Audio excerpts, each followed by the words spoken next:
People have asked what that red sticker's for. That's because when I vlog, I can't see the camera hole. I just need to know the hole to look at. Wow, that could be really misconstrued. I really dig myself some holes. Oh my God! I give up. I'm out.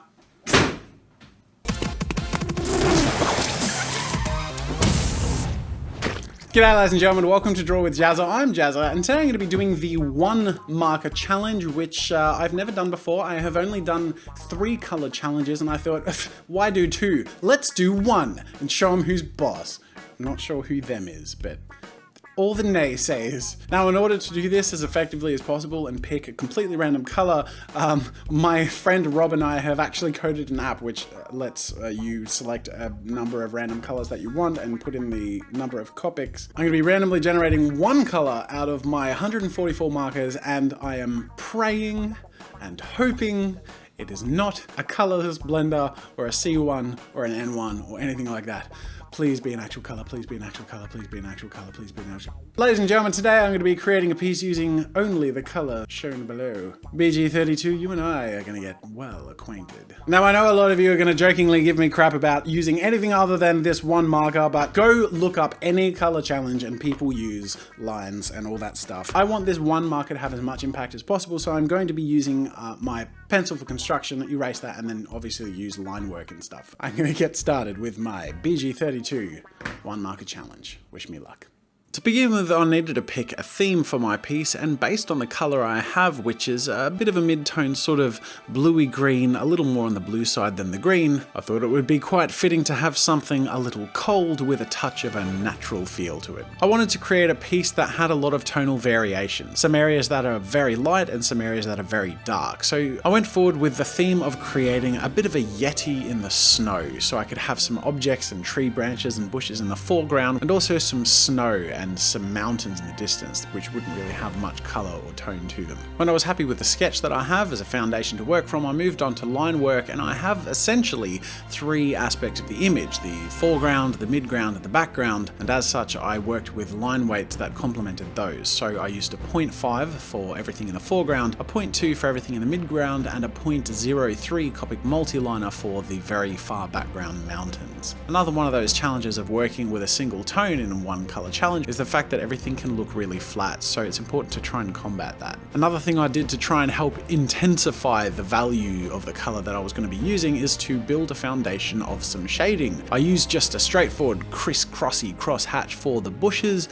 and for the trees I used single lines that vary in direction. This creates a little bit of a chiseled look which complements the wood aesthetic. For objects closest to the foreground, in particular the tree on the far right and the bush on the bottom left, aside from having more intense shading, I also have a much thicker outline around the edges, again to help create this sense of depth and solidity. I also made a little tiny owl sitting in the trees. Hoot hoot. Moving forward with the line work for the Yeti, I continued with the strategy of having different elements of the image shaded in different ways. So once again, the crisscross of the bushes, the alternating directions with the chisel aesthetic for the trees. For the Yeti, I have all of the shading moving in a singular direction with no lines crossing over each other. This creates a look that looks sort of like cell shading on the character, and also helps some of the fur details that I already drew still remain visible. I really wanted to help frame the piece and add some solid black areas, so I have a cave behind the Yeti which I filled in with a solid black, and then also the trees are quite contrasting in that they have very unshaded areas to represent snow and then some solid black areas to represent the tree in the layers between the snow on the trees. This also helps separate the foreground and midground from the very far distant background, which as you can see is just very faintly drawn with line work to help create that effect of having a far distant environment. So now the moment you've all been waiting for, it's time to move on to color. I went through this in a very specific way. I started off by colouring all of the foreground objects with 1 solid flat layer of colour, not going over anything twice. Then through the midground, which was going to be much brighter because of the white of the Yeti and the white of the snow, I went through and lightly shaded the darkest areas of these parts of the image. And then in the far distance, I wanted a little texture and something to stand out and look a bit different from everything else in the image. I created a bit of a texture beyond the horizon of the mountains by keeping the pen direction all in the same distance and and lifting my pen with each stroke so that it had a nice little gradient. And then I did the same in reverse along the back of the mountains, pushing up, which I thought created a nice little highlighting effect. The next step was to reinforce and oversaturate. So I went back to the foreground and added layers and layers of my color to add more and more saturation. I really wanted the foreground to have a very different strength in its tone, to really frame the image and to stand out as separate. I came back again and again to the foreground, adding more and more layers, intermittently going to the midground and adding a little bit of depth to some areas that needed some ambient occlusion, with my overall goal being to try and really separate and solidify the midground, the foreground, and the background.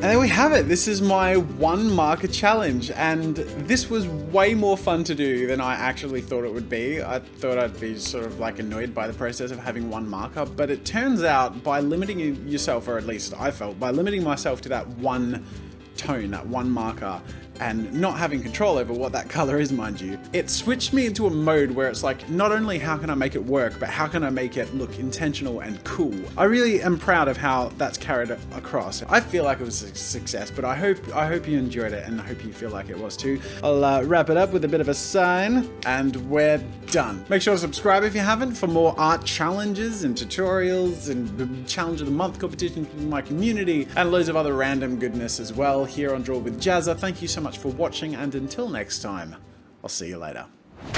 Make sure to subscribe to my channel to see more of my videos, and while you're at it, check out my shop where I sell ebooks, brushes, photo references, video courses, and more. There's another video you might enjoy from my channel over there, and you can also check out my behind the scenes daily vlog channel, Daily Jazza. That's it for now, and until next time, I'll see you later.